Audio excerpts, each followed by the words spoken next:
ನೀವೇನು ನಮ್ಮ ಚಾನಲ್ಸ್ಗೆ ಸಬ್ಸ್ಕ್ರೈಬ್ ಆಗಿಲ್ಲ ಅಂದರೆ ಈ ಕೂಡಲೇ ಸಬ್ಸ್ಕ್ರೈಬ್ ಬಟನನ್ನು ಒತ್ತಿ, ಹಾಗೆ ಪಕ್ಕದಲ್ಲಿರೋ ಬೆಲ್ ಐಕಾನ್ನ ಕ್ಲಿಕ್ ಮಾಡಿ. ಫಸ್ಟ್ ಕಾರ್ಡ್ 10 ಆಫ್ ಕಪ್ಸ್ ಬಂದಿದೆ. 10 ಆಫ್ ಕಪ್ಸ್ ಬಂದರೆ love is in the air ಅಂತ ಕರಿತೀವಿ. ಖಂಡಿತ ನಿಮಗೆ ಯಾರ ಮೇಲಾದರೂ ಲವ್ ಆಗ್ಬೋದು, ಎಮೋಷ್ನಲ್ ಫುಲ್ಫಿಲ್ಮೆಂಟ್ ಅಂತ ಹೇಳ್ತೀವಿ ನಾವು ಅದನ್ನು. ಸೊ ಆಗಿದ್ರೆ ಕೂಡ ನೀವು ಖುಷಿಯಾಗಿರ್ತೀರ, ರಿಗ್ರೆಟ್ ಏನೂ ಮಾಡ್ಕೊಳ್ಳಲ್ಲ, ಸರಿಯಾದ ವ್ಯಕ್ತಿ ಅಂತ ಅನಿಸ್ಬೋದು, ಬ್ಲಿಸ್ಫುಲ್ ಅಂತ ಹೇಳುತ್ತೆ. ಸೊ ಅಪ್ರಿಷಿಯೇಷನ್ ಸಿಗ್ಬೋದು ನಿಮಗೆ ಅದರ್ ಪರ್ಸನ್ನಿಂದ, ಅಥವಾ ನೀವು ಅದರ್ ಪರ್ಸನ್ನ ಅಪ್ರಿಷಿಯೇಷನ್ ಮಾಡ್ಬೋದು. ಕೆಲವ್ರಿಗೆ ತುಂಬ ಸ್ಕಿನ್ನಲ್ಲಿ ಗ್ಲೋ ಇರುತ್ತೆ ಅಂತ ಕೂಡ ಕಾರ್ಡ್ ಹೇಳ್ತಾ ಇದೆ. ಕಾಮ್ನೆಸ್ ಇನ್ ಲೈಫ್ ಅಂತ ಹೇಳ್ಬೋದು, ಪೀಸ್ಫುಲ್ನೆಸ್ ಇರುತ್ತೆ ಅಂತ ಹೇಳ್ಬೋದು, ಸ್ಟೆಬಿಲಿಟಿ ಹೇಳ್ತೀನಿ. 10 ಆಫ್ ಕಪ್ಸ್ ನೀವೇನು ಅಂದ್ಕೊಂಡಿರ್ತೀರ ಕೆಲವೊಂದು ಔಟ್ಪುಟ್ಗಳು ನಿಮಗೆ ಸಿಗುತ್ತೆ ಈ ಮಂತ್ ಅವ್ರಿಗೆ ಅಂತ ಹೇಳುತ್ತೆ, ಲವ್ ಲೈಫಲ್ಲಿ ಸ್ಪೆಷಲಿ. ಸೊ ಆಫರ್ಸ್ ಬರುತ್ತೆ, ಪ್ರಪೋಸಲ್ಸ್ ಬರುತ್ತೆ, ನಿಮಗೆ ಚೆನ್ನಾಗಿರೋ ಮನೆತನ, ಚೆನ್ನಾಗಿರೋ ಫ್ಯಾಮ್ಲಿ ಕಡೆಯಿಂದ ಆಫರ್ಸ್ ಬರುತ್ತೆ ಅಂತ ಕೂಡ ಹೇಳ್ಬೋದು. ಸೆಟಲ್ ಆಗಿರೋ ಫ್ಯಾಮ್ಲಿ ಇರುತ್ತೆ ಅವ್ರದ್ದು. ಸೆಕೆಂಡ್ ಕಾರ್ಡ್ ನನಗೆ ನೈಟ್ ಆಫ್ ವಾಂಡ್ಸ್ ಬಂದಿದೆ. 10 ಆಫ್ ಕಪ್ಸ್ ಮತ್ತು ನೈಟ್ ಆಫ್ ವಾಂಡ್ಸ್ ಬಂದರೆ ನೀವು ಯಾರನ್ನು ಅಟ್ರ್ಯಾಕ್ಟ್ ಮಾಡ್ತೀರಾ, ಯಂಗರ್ ಪರ್ಸನ್ ಇದ್ದಾರೆ ಅವರು ನಿಮಗಿಂತಲೂ, ಯಾವಾಗಲೂ ನಿಮ್ಮನ್ನು ಅಬ್ಸರ್ವ್ ಮಾಡ್ತಾರೆ, ನೋಡ್ತಾ ಇರ್ತಾರೆ ಅಂತ ಹೇಳ್ಬೋದು. ಬಟ್ ಅವರು ಸೆಟ್ಲಿಂಗ್ ಟೈಪ್ ಪರ್ಸನ್ ಅಲ್ಲ, ಅವರು ಸೆಟಲ್ ಆಗಬೇಕು ಅಂತ ಕೂಡ ಅಂದ್ಕೊಂಡಿಲ್ಲ ಇಷ್ಟು ಬೇಗ ಅಂತ ಕೂಡ ಹೇಳ್ತಾ ಇದೆ card. May be past life connection ಅಂತ ಹೇಳ್ತೀನಿ ನಾನು. ಅಂದರೆ ಯಾರನ್ನಾದ್ರೂ ನೋಡಿದಾಗ ನಿಮ್ಗೆ ಅನಿಸುತ್ತೆ ಈ ವ್ಯಕ್ತಿ ನಮಗೆ ಮುಂಚೆನೇ ಪರಿಚಯ ಇರೋ ಥರ. ಸೊ ಆ ಥರ ವ್ಯಕ್ತಿ ಅಂತ ಹೇಳ್ಬೋದು. ತುಂಬ ನೀವು ಮಾತಾಡಬಾರ್ದು ಅಥವಾ ರೆಸ್ಪಾನ್ಸ್ ಮಾಡ್ಬೋದು ಮೆಸೇಜ್ಗೆ, ಕಾಲ್ಗೆ, ಅಂದರೆ ತುಂಬ ಟ್ರಿಗರಿಂಗ್ ಇರುತ್ತೆ ಅಂತ ಹೇಳ್ಬೋದು. ಅವ್ರನ್ನ ನೋಡದೆ ಅಥವಾ ಅವ್ರಿಗೆ ರೆಸ್ಪಾನ್ಸ್ ಮಾಡದೆ ನಿಮ್ಗೆ ಇರದೇ ಇರೋಕ್ಕಾಗಬಹುದು ಅಂತ ಕಾರ್ಡ್ ಹೇಳ್ತಾ ಇದೆ. ಥರ್ಡ್ ಕಾರ್ಡ್ ನನಗೆ ಕ್ವೀನ್ ಆಫ್ ಕಪ್ಸ್ ಬಂದಿದೆ. ತುಂಬ ಫ್ರೆಂಡ್ಲಿ ಕೈಂಡ್ ಆಫ್ ಎನರ್ಜಿ ಇರುತ್ತೆ ಆ ವ್ಯಕ್ತಿದು ಅಂತ ಹೇಳ್ಬೋದು. ಹಿಂದೆ ಅವರು ಮೋಸ ಹೋಗಿದ್ದಾರೆ ಅಂತ ಹೇಳ್ಬೋದು, ತುಂಬ ಸರ್ತಿ ಅವರು ಮೋಸ ಹೋಗಿದ್ದಾರೆ ಅಂತ ಕೂಡ ಹೇಳ್ತಾರೆ. ಯಾರೋ ಅವ್ರಿಗೆ ಮೋಸ ಮಾಡಿದ್ದಾರೆ, ನಂಬಿಕೆ ದ್ರೋಹ ಮಾಡಿದ್ದಾರೆ ಅಂತ ಕೂಡ ಹೇಳ್ಬೋದು. ಕಾರ್ಡ್ಸ್ ಅದನ್ನೇ ಹೇಳ್ತಾ ಇದೆ. ಕೆಲವ್ರಿಗೆ ಸಿಂಗಲ್ ಇರೋರಿಗೆ ಸಿಂಗಲ್ ಆಗಿರಲ್ಲ ಅಂತ ಹೇಳುತ್ತೆ. ಕಮಿಟ್ಮೆಂಟ್ ಆ್ಯಂಡ್ ರಿಲೇಷನ್ಶಿಪ್ ಇದೆ ನಿಮಗೆ ಕೂಡ ಕಾರ್ಡ್ಸ್ ಹೇಳ್ತಾ ಇದೆ. ಫೋರ್ತ್ ಕಾರ್ಡ್ ನನಗೆ 8 ಆಫ್ ಸಾರ್ಟ್ಸ್ ಬಂದಿದೆ. ಖಂಡಿತವಾಗ್ಲೂ ನೀವು ಯಾವುದಾದ್ರು ಮೆಸೇಜೋ ಮೇಲೋ ಅಥವಾ ಕಾಲ್ಗೆ ವೇಟ್ ಮಾಡ್ತಾ ಇದ್ರೆ ಯು ವಿಲ್ ಗೆಟ್ ಮೆಸೇಜ್ ಅಂತ ಕಾರ್ಡ್ ಹೇಳ್ತಾ ಇದೆ. ಬಟ್ ನಿಮ್ಗೆ ಅನ್ಸ್ಬೋದು ಇವ್ರು ಯಾರೋ ನಮ್ಗೆ ಗೊತ್ತಿರೋರೇ ಅಂತ ಅನ್ಸ್ಬೋದು, ಬಟ್ ಸೇಮ್ ಪರ್ಸನ್ ಇದ್ದಾರೆ ಅಂತ ಅನ್ಸ್ಬೋದು, ಇವರು ಅದೇ ಥರನೇ ಇದ್ದಾರೆ ಅಂತ ಅನ್ಸ್ಬೋದು. ಬಟ್ ಇದು ಡಿಫ್ರೆಂಟ್ ಪರ್ಸನ್ನಿಂದ ನಿಮಗೆ ಪ್ರಪೋಸಲ್ ಬರುತ್ತೆ, ಮೆಸೇಜ್ ಬರುತ್ತೆ. ಇವರು ಎಲ್ಲರ ಥರ ಅಲ್ಲ ಅಂತ ಕಾರ್ಡ್ ಹೇಳ್ತಾ ಇದೆ. ಮೇ ಬಿ ನೀವು ಎಲ್ಲರ ಥರ ಅಲ್ಲ, ಕ್ರಾಸ್ ವಾಚರ್ಸ್ ಯಾರಾದರೂ ರೀಡಿಂಗ್ ನೋಡ್ತಾ ಇದ್ರೆ, ಸೊ ನಿಮಗೆ ಗೊತ್ತಿರೋ ಅಥವಾ ನಿಮ್ಗೆ ಇಷ್ಟ ಆಗ್ತಾ ಇರೋ ವ್ಯಕ್ತಿ ಸೊ ಎಲ್ಲರ ಥರ ಅಲ್ಲ ಅಂತ ಕಾರ್ಡ್ ಹೇಳ್ತಾ ಇದೆ. ಫಿಫ್ತ್ ಕಾರ್ಡ್ ನನಗೆ ಡೆವಿಲ್ ಕಾರ್ಡ್ ಬಂದಿದೆ. ಹೇಳ್ತೀವಲ್ಲ ನಮಗೆ ನಾವೇ ಶತ್ರುಗಳು ಅಂತ, ಹಾಗೆ ಡೆವಿಲ್ ಕಾರ್ಡ್ ಬಂದರೆ ನಿಮಗೆ ನೀವೇ ಶತ್ರು ಆಗ್ತಾ ಇದ್ದೀರಾ ಅಂತ ಹೇಳ್ಬೋದು. ಫಿಯರ್ ಆಫ್ ಕಮಿಟ್ಮೆಂಟ್ ಅಂತ ಹೇಳ್ತೀವಿ, ಯಾರ ಜೊತೆನಾದರೂ ಕಮಿಟ್ ಆಗೋಕ್ಕೆ ನಿಮ್ಗೆ ಭಯ ಆಗ್ತಾ ಇದೆ ಇತ್ತೀಚೆಗೆ ಅಂತ ಹೇಳ್ಬೋದು. ಯಾಕಂದರೆ ಎಲ್ಲರೂ ಅದೇ ಥರನೇ ಇರ್ತಾರೆ, ಎಲ್ಲರೂ ಮೋಸ ಮಾಡೋ ವ್ಯಕ್ತಿಗಳು, ಎಲ್ಲರೂ ಸ್ವಾರ್ಥಿಗಳು ಅಂತ ನಿಮ್ಗೆ ಅನಿಸ್ಬೋದು. ಅಥವಾ ವೈಸ್ ವರ್ಸ ರೀಡಿಂಗ್ ಇದು ಅದರ್ ಪರ್ಸನ್ಗೂ ಹಿಂಗೆ ಅನಿಸ್ಬೋದು, ನೀವು ಎಲ್ಲರ ಥರನೇ ಅಂತ ಅನಿಸ್ಬೋದು. ಸಿಕ್ಸ್ತ್ ಕಾರ್ಡ್ ನನಗೆ ಏಸ್ ಆಫ್ ಕಪ್ಸ್ ಬಂದಿದೆ. May be coming from hurt ಅಂತ ಹೇಳುತ್ತೆ. ನಿಮಗೆ ಮುಂಚೆ ತುಂಬ ಹರ್ಟ್ ಆಗಿರ್ಬೋದು ಅಥವಾ ಅದರ್ ಪರ್ಸನ್ಗೆ ತುಂಬ ಹರ್ಟ್ ಆ್ಯಂಡ್ ಡ್ರಾಮಾನ ನೀವು ನೋಡಿದ್ದೀರಾ. ಬಟ್ ಇಲ್ಲಿ ಅಂದರೆ ಮೂನ್ ಬೇಸ್ ನಕ್ಷತ್ರ ಅಂತ ಹೇಳ್ತೀವಿ. ಸ್ವಲ್ಪ ಮೂಡಿ ಇರ್ತಾರೆ ಆ ಪರ್ಸನ್, ನೀವು ಅಥವಾ ಅದರ್ ಪರ್ಸನ್ ತುಂಬ ಮೂಡಿ, ಜಾಸ್ತಿ ಮಾತಾಡಲ್ಲ. ಸೊ ಯಾವಾಗಾದರೂ ಮೂಡ್ ಬಂದಾಗ ಅಷ್ಟೇ ತುಂಬ ಮಾತಾಡ್ತೀರಾ, ಇಲ್ಲ ಅಂದರೆ ಇಲ್ಲ, ಸುಮ್ಮನೆ ಇರ್ತೀರಾ ಅಂತ ಕೂಡ ಏಸ್ ಆಫ್ ಕಪ್ಸ್ ಹೇಳ್ತಾ ಇದೆ. ಸೆವೆಂತ್ ಕಾರ್ಡ್ ನನಗೆ ಹೈರ್ಪೆಂಟ್ ಬಂದಿದೆ. ಹೈರ್ಪೆಂಟ್ ಕಾರ್ಡ್ನ ನಾವು ಮ್ಯಾರೇಜ್ ಪ್ರಪೋಸಲ್ ಕಾರ್ಡ್ ಅಂತ ಹೇಳ್ತೀವಿ. ಪ್ರಪೋಸಲ್, ರಿಲೇಷನ್ಶಿಪ್, ಮ್ಯಾರೇಜ್ ಅಂತ ಹೇಳ್ಬೋದು. ಯು ನೀಡ್ ಟು ರೆಡಿ ಅಂತ ಹೇಳ್ತೀನಿ. ನಿಮಗೆ ಮನೆಯಲ್ಲಿ ಏನಾದರೂ ಪ್ರಪೋಸಲ್ ಹುಡುಕ್ತಾ ಇದ್ದಾರೆ, ಮದುವೆ ಮಾಡಬೇಕು ಅಂತ ಅಂದ್ಕೊಂಡಿದ್ದಾರೆ ಫ್ಯಾಮ್ಲಿ ಅಂದರೆ ನೀವು ರೆಡಿಯಾಗಿರಿ ಅಂತ ನಾನು ಹೇಳ್ತೀನಿ. ಯಾಕಂದರೆ ಇಷ್ಟರಲ್ಲೇ ನಿಮ್ಮ ಮದುವೆ ಫಿಕ್ಸ್ ಆಗುತ್ತೆ, ಸೊ ಎಂಗೇಜ್ಮೆಂಟ್ ಫಿಕ್ಸ್ ಆಗುತ್ತೆ ಅಂತ ಕೂಡ ಕಾರ್ಡ್ಸ್ ಹೇಳ್ತಾ ಇದೆ. ನಿಮಗೆ ಟೈಮ್ ಬೇಕು ಅದು ಇದು ಅಂದರೆ ನೀವು ಫ್ಯಾಮ್ಲಿಗೆ ಮುಂಚೆನೇ ಹೇಳಿಬಿಡಿ, ಇಲ್ಲಾಂದರೆ ಎಲ್ಲನೂ ಸಡನ್ ಆಗಿ ನಡೆದು ಹೋಗುತ್ತೆ ಅಂತ ಕೂಡ ಕಾರ್ಡ್ಸಲ್ಲಿ ಶೋ ಆಗ್ತಾ ಇದೆ. ಸೊ ಇದಕ್ಕೆ ನೀವು ವೇಟ್ ಮಾಡ್ತಾ ಇರೋರಿಗೆ ನಾನು ಕಂಗ್ರಾಟ್ಸ್ ಹೇಳ್ತೀನಿ.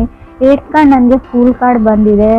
ತುಂಬ ನಿಮಗೆ ಭಯ ಇದೆ ಯಾರನ್ನಾದ್ರೂ ನಂಬಕ್ಕೆ ಅಂತ ಅನಿಸುತ್ತೆ.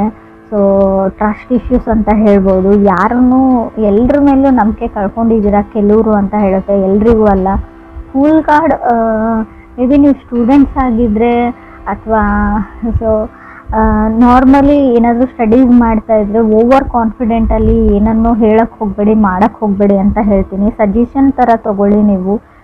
ಹೇಳ್ತಾರಲ್ವ ನೆಲ ನೋಡ್ಕೊಂಡು ನಡೀರಿ ಅಂತ. ಸೊ ಹಾಗೆ 9th ಕಾರ್ಡ್ ನನಗೆ ಲವರ್ಸ್ ಕಾರ್ಡ್ ಬಂದಿದೆ.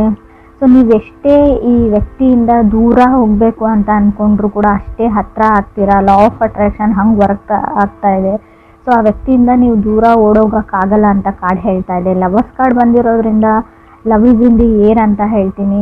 ತುಂಬ ಎಮೋಷ್ನಲ್ ಫುಲ್ಫಿಲ್ಮೆಂಟ್ ಇರುತ್ತೆ, ನೀವು ಖುಷಿಯಾಗಿರ್ತೀರಾ, ಎಮೋಷ್ನಲಿ ಸ್ಯಾಟಿಸ್ಫೈಡ್ ಆಗಿರ್ತೀರಾ. ಅವ್ರು ನೀವು ಅಥವಾ ನಿಮ್ಮನ್ನು ಕನೆಕ್ಟ್ ಆಗಿರೋ ಅದರ್ ವ್ಯಕ್ತಿ ಕೂಡ ಆಗಿರ್ಬೋದು. 10th ಕಾರ್ಡ್ ನನಗೆ 10 ಆಫ್ ಸಾರ್ಡ್ಸ್ ಬಂದಿದೆ. ಈ ವ್ಯಕ್ತಿ ಹೊಸ ವ್ಯಕ್ತಿ ಅಂತ ಹೇಳ್ತೀನಿ, ಹಳೆ ವ್ಯಕ್ತಿ ಅಂತ ಹೇಳಲ್ಲ. ಫೀಲಿಂಗ್ಸ್ ಇದೆ ಅದರ್ ಪರ್ಸನ್ಗೆ ನಿಮ್ಮ ಮೇಲೆ ಅಂತ ಸ್ಟ್ರಾಂಗ್ ಆಗಿ ಶೋ ಆಗ್ತಾ ಇದೆ ಕಾರ್ಡ್ಸಲ್ಲಿ. 10 ಆಫ್ ಸಾರ್ಡ್ಸ್ ಇರೋದ್ರಿಂದ ಮೇ ಬಿ ಹೊಸ ಮನೆ, ಹೊಸ ವ್ಯಕ್ತಿ, ಹೊಸ ಫ್ಯಾಮಿಲಿ ಅಂತ ಹೇಳ್ಬೋದು. 11th ಕಾರ್ಡ್ ನನಗೆ 4 ಆಫ್ ಕಪ್ಸ್ ಬಂದಿದೆ. ಕಾಂಪ್ರಮೈಸಿಂಗ್ ಅಂತ ಹೇಳ್ಬೋದು. ತುಂಬ ಜನ ನಿಮ್ಮನ್ನು ಚೇಂಜ್ ಮಾಡೋಕ್ಕೆ ಟ್ರೈ ಮಾಡ್ತಾರೆ ಇವ್ರಿಗೆ ಅಂತ ಕೂಡ ಕಾರ್ಡ್ ಹೇಳ್ತಾ ಇದೆ. ಹಿಂಗಿರಬೇಡ, ಹಂಗಿರು ಅಂತ ಹೇಳ್ಬೋದು. ಸೊ ಅದರ್ ಪರ್ಸನ್ನ ನೀವು ಚೇಂಜ್ ಮಾಡೋಕ್ಕೆ ಟ್ರೈ ಮಾಡ್ಬೋದು, ಅಥವಾ ನೀವು ಕನೆಕ್ಟ್ ಆಗಿರೋ ವ್ಯಕ್ತಿ ನಿಮ್ಮನ್ನು ಚೇಂಜ್ ಮಾಡೋಕ್ಕೆ ಕೂಡ ಟ್ರೈ ಮಾಡ್ಬೋದು ಅಂತ ಕಾರ್ಡ್ಸಲ್ಲಿ ಶೋ ಆಗ್ತಾ ಇದೆ. 12th ಕಾರ್ಡ್ ನನಗೆ ಟವರ್ ಕಾರ್ಡ್ ಬಂದಿದೆ. ನಾನು ಆಲ್ರೆಡಿ ಹೇಳಿದ್ದೀನಿ, ನಮ್ಮ ಮೈಂಡೇ ನಮ್ಮ ಶತ್ರು ಅಂತ. ಮೈಂಡ್ ಈಸ್ ದಿ ಎನಿಮಿ ಅಂತ ಕಾರ್ಡಲ್ಲಿ ಶೋ ಆಗ್ತಾ ಇದೆ. 7th ಹೌಸ್ ಲಾರ್ಡ್ನ ನೋಡೋದಾದರೆ ಡಿಪೆಂಡಿಂಗ್ ಆನ್ ದಶಾ ಅಂತ ಹೇಳ್ತೀವಿ. ನಿಮ್ಮ ದಶಾ ಭುಕ್ತಿ ಯಾವ ಥರ ನಡೀತಾ ಇದೆ. ಸೊ ಆದಷ್ಟು ನೀವು ಮೈಂಡ್ನ ಮಾತು ಕೇಳಿದೆ, ಸೊ ಮನಸ್ಸಿನ ಮಾತು ಕೇಳಿ ಡಿಸೈಡ್ ಮಾಡಿ. ಈ ಮಂತು ಬರೀ ಎಲ್ಲ ಮಂತು ಅಲ್ಲ ಅಂತ ಹೇಳ್ತೀನಿ. ಸ್ಪೆಷಲಿ ಈ ಮಂತ್ ಅಷ್ಟೇ ನೀವು ಮನಸ್ಸಿನ ಮಾತನ್ನ ಕೇಳಿ ಅಂತ ಕಾರ್ಡ್ ಹೇಳ್ತಾ ಇದೆ. ಫೂಲ್ ಕಾರ್ಡ್ ಜೊತೆ ಲವರ್ಸ್ ಕಾರ್ಡ್ ಬಂದರೆ ಸೊ ನಾವು ಹೇಳ್ತೀವಿ ತುಂಬ ಫ್ರೀ ಲಿಬ್ರೇಟೆಡ್ ಪರ್ಸನ್ ಅಂತ ಹೇಳ್ಬೋದು. ಜಾಸ್ತಿ ಯಾವುದನ್ನು ಯೋಚನೆ ಮಾಡಲ್ಲ ಅವರು ಅದರ್ ಪರ್ಸನ್ನು. ಸೊ ಹ್ಯಾಪಿ ಆಗಿರುವಂಥ ವ್ಯಕ್ತಿ ಅಂತ ಅನಿಸುತ್ತೆ. ಹಳೆದೆಲ್ಲ ಮನಸ್ಸಲ್ಲಿ ಇಟ್ಕೊಳ್ಳೋ ಅಂಥ ವ್ಯಕ್ತಿ ಅಲ್ಲ. ಸೊ ತುಂಬ ಚೈಲ್ಡಿಶ್ ಎನರ್ಜಿ ಕೂಡ ಇದೆ ಅಲ್ಲಿ. ಸೊ ಚಿಕ್ಕ ಮಕ್ಕಳ ಥರ ಆಡುವಂಥ ವ್ಯಕ್ತಿ ನೀವು ಅಥವಾ ಅದರ್ ಪರ್ಸನು. ತುಂಬ ಕಾಮಾಗಿರ್ತಾರೆ ಅವರು. ಲೈಫ್ನ ಚಿಕ್ಕ ಪುಟ್ಟ ವಿಷಯನಾಗಲಿ ಎಂಜಾಯ್ ಮಾಡ್ತಾರೆ, ಯಾವಾಗಲೂ ನಗ್ತಾ ಇರ್ತಾರೆ. ಸೊ ಆ ಥರ ವ್ಯಕ್ತಿಯಿಂದ ನಿಮಗೆ ಪ್ರಪೋಸಲ್ ಬರುತ್ತೆ. ರಿಲೇಷನ್ಶಿಪ್ನ ಹೇಳ್ತೀನಿ ನಾನು, ಮ್ಯಾರೇಜ್ನ ಹೇಳ್ಬೋದು. ಸೊ ಎಲ್ಲೂ ನನಗೆ ಬ್ರೇಕಪ್ ಅಂತ ಎಲ್ಲೂ ಕಾಣಿಸ್ತಾ ಇಲ್ಲ ಕಾರ್ಡ್ಸಲ್ಲಿ. ಸೊ ನಿಮ್ಮದು ಬ್ರೇಕಪ್ ಆಗಿದ್ದರೆ ಫುಲ್ ಕಾರ್ಡ್ ಇರೋದ್ರಿಂದ ಮೇ ಬಿ ರೀಕನ್ಸಿಲೇಷನ್ ಕೂಡ ಆಗುವಂಥ ಚಾನ್ಸಸ್ ಇದೆ. ಇನ್ ಕೇಸ್ ನೀವು ಕಮ್ಯುನಿಕೇಷನ್ ಮಾಡೋಕ್ಕೆ ಟ್ರೈ ಮಾಡಿದರೆ, ಸೊ ಹಾಯ್ ಅಂತನಾದರೂ ಮೆಸೇಜ್ ಕಳಿಸಿದರೆ, ಸೊ ಒಂದು ಸರ್ತಿ ಟ್ರೈ ಮಾಡಿದರೆ ಪ್ಯಾಚಪ್ ಆಗೋ ಚಾನ್ಸಸ್ ಇದೆ. ಲವರ್ಸ್ ಕಾರ್ಡ್ ಇರೋದ್ರಿಂದ ರೀಕನ್ಸಿಲೇಷನ್ ಇಲ್ಲೂ ನಾನು ಸ್ಟ್ರಾಂಗ್ ಆಗಿ ಹೇಳ್ತೀನಿ. ನಿಮ್ಮ ಎಕ್ಸು ನಿಮ್ಮ ಲೈಫಲ್ಲಿ ಮತ್ತೆ ವಾಪಸ್ ಬರ್ತಾರೆ. ಸೊ ಹಾಗೆ ಹೊಸ ವ್ಯಕ್ತಿನೂ ಬರ್ತಾರೆ. ಲವರ್ಸ್ ಕಾರ್ಡ್ ಅಂದರೆ 2 ಆಪ್ಷನ್ಸ್ ಇರುತ್ತೆ. ನೀವು ಯಾವುದನ್ನು ಚೂಸ್ ಮಾಡ್ಕೊಳ್ತೀರಾ ಅನ್ನೋದು ಕೂಡ ನಿಮ್ಮ ಮೇಲೆ ಬಿಟ್ಟಿರುತ್ತೆ ಅಂತ ಕೂಡ ಕಾರ್ಡ್ಸ್ ಹೇಳ್ತಾ ಇದೆ. ಗುಡ್ ನ್ಯೂಸ್ ಅಂತ ಹೇಳ್ತೀನಿ ನಾನು. ಮೂನ್ ಬೇಸ್ ನಕ್ಷತ್ರ.